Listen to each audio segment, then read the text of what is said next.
So I'll hear people say, if you believe it, then you can achieve it. And the problem with that is they're leaving out the most important part of the equation. And that part is work, action, actually doing something. That's what you have to do to achieve anything. Yeah, you gotta believe it, but you better get the work done.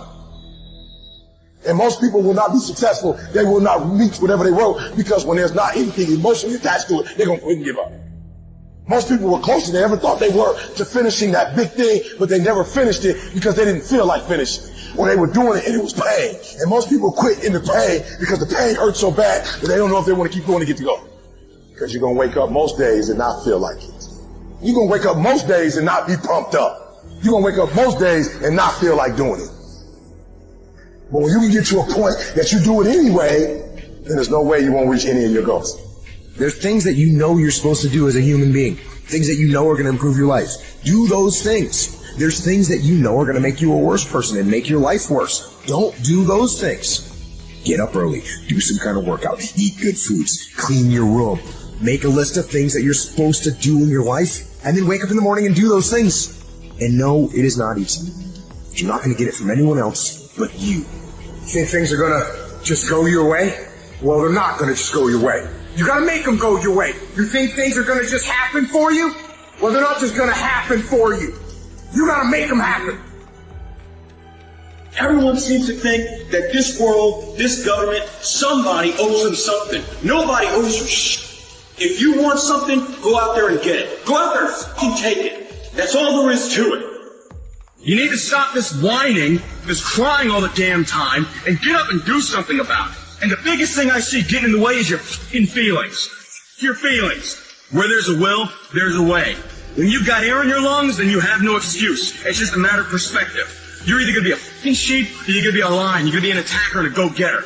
But if you want to sit there and cry and moan and whine all the fucking time, well, you can't, then you sit your ass on that bench with the losers, and you stay there. But don't expect me to turn around and pat you on the back and say, hey, good job for being a fucking quitter. Get up and do something about it. People who win can do shit, and people who lose talk shit. You can win if you choose to learn the things that you need to do and then can do them. That's reality. That's the shit nobody wants to admit, because admitting so means that you have to take responsibility for where you are currently. And you have to say, I am where I am currently because I didn't do X, Y, and Z. And guess what? That fucking hurts a little bit. But once you accept that truth, you are able to then move forward with the actions required to get you to where you want to go. Discipline your body. Free your mind. Get up early and go. Get after it, and you will become the person you want to be. And you become that person through one small decision at a time. Life responds to deserve, not need. Life was not designed to give us what we need. Life was designed to give us what we deserve. Once you understand that little life principle in your own self-interest, I'm telling you, it's life-changing. The ancient law does not go like this. If you need, you will reap. No, it doesn't work that way. A lot of people out there are hoping it works that way. But no, it doesn't. The ancient law goes like this. If you plant, you will reap. If you sow, you will reap. Somebody says, well, I really need to reap. Well, then you really need to plant in your own self-interest. Your own self-interest needs to be educated in how to plant, how to do it so everybody wins, because life doesn't respond to need. You can't go to the soil and say, I need a crop. The soil just smiles at you. And here's what the soil says. Don't bring me your need, bring me some seed. Bring me some effort. Bring me some discipline. Bring me some interest. Bring me some service. Bring me these things, and I'll return to you multiplied by 2 times, 5 times, 10 times. You can't come with need. You've got to come with seed. You've got to come with willingness. You've got to come with skills. You've got to be willing to learn, willing to change, willing to grow, willing to put yourself out, willing to stand up to the bad weather, willing to pull out the weeds, willing to nurture. That's the only way you get a return. Once you understand these principles, self-interest now truly becomes an exciting challenge, making sure everybody wins. Now here's another one. If you want to find, you must search. And if you search, you will find. In order to find, you must search. You must go to the seminar. You must go to the library. You've got to go to the bookstore. You've got to go to the class.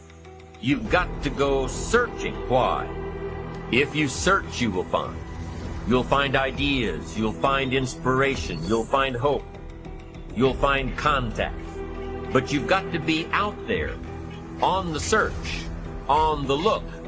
Life reserves its treasures for those who deserve it, not those who need it.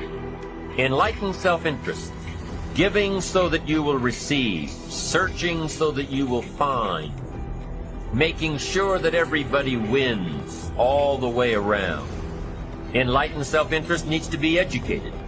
Enlightened self-interest says, I will learn that life is not just the passing of time. I will learn that life is the collection of experiences, ups and downs, highs and lows, laughter and tears. You must decide to act. You must have the discipline to act. Now here's what's important about discipline. One discipline affects another discipline. All disciplines affect each other. In fact, here's a good philosophical phrase. Everything affects everything else. Nothing stands alone. Don't be naive and say, this doesn't matter. Of course it matters. It all matters. Some things may matter more than others, but everything matters. If you'd rather sleep in than go for a walk around the neighborhood, pretty soon it will matter. If you'd rather spend your money instead of saving it, pretty soon it will matter. If you'd rather work late every night instead of going home and spending time with your family, pretty soon it will matter. It all matters. Every letdown affects the rest. If you won't walk around the block, you probably won't eat right. And you probably won't buy the books. And you probably won't attend the seminar. And you probably won't spend your money wisely. And after years of this, it all adds up. So the key to reversing this process is to start picking up the disciplines. It does matter. It all matters. Now, here's the positive side. Every new discipline affects the rest. Every new discipline makes a difference. That's why action is so important. The smallest action, the least action, the action that you won't think will matter. It all matters. Take it. Because when you start accomplishing and the value starts to return, you'll find inspiration to do the next one and the next one and the next one. If you start walking around the block, it'll inspire you to start eating right. You start eating right, it'll inspire you to get a book. You get a book and it'll inspire you to get a journal. You get a journal and it'll inspire you to develop some skills. Disciplines affect each other. Lack affects the rest of your life. The key is to diminish the lack. One of our greatest temptations is to just ease up a bit, to do just a little bit less than you're capable of, to take a little break. Somebody says, it'll just affect my sales. No, it'll affect your consciousness. It'll affect your philosophy. It'll affect your home life. It'll affect everything. No, you can't ease up a bit.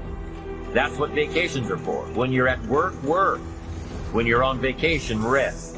Wherever you are, be there. If you think about vacation when you're at work, you'll surely think about work when you're on vacation. You'll just mess it all up. So be disciplined. Get involved. Do all that it takes to get the job done. Get your health back. Get your bank account where it's supposed to be. Get your family in order. Get disciplined, be disciplined every day. When you set up the disciplines that give your life structure, miracles can happen, multiplied. And I'm telling you, anybody who wants to make a drastic change in their income can do it. I was broke at age 25 and a millionaire at age 31. Everything around me was the same. I changed. I refined my philosophy. I read the books. I took the classes. Started looking at life a little differently. I'm telling you, it worked. There's no secret to success. There's a system to success. The system works if you work it. If you don't work it, it won't work. But it works if you work it. And that's one 4-letter word that most people don't like. They're not willing to work. I have a friend who invited me to her brother's house to help him to get off drugs, to introduce him to a drug program that can help him. And I said, these people can help you, but you've got to be willing to do the work. And after we finished, he asked us to leave.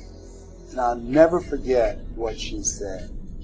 As we were going down the steps, she said, Les, I do apologize for wasting your time, but I realized when my brother knew that it would require work for him to get off drugs, that most people won't participate in their own rescue. And there are people who will be presented with an opportunity, who know that they could be laid off at any moment, who know that there's no such thing as jobs, who know that them keeping their job has nothing to do with how good they are. Yet and still, they'll go to work and have knots in their stomachs, hoping when they open up an email that they have not been told this is your last day. They'll go to work hoping there's not a security guard standing by their desk with a box and say, empty your things in here and take them to the front door and escort them to the park. They go in there hoping it doesn't happen. Why? Because they don't want to do the work. It's an aversion to most people's spirit.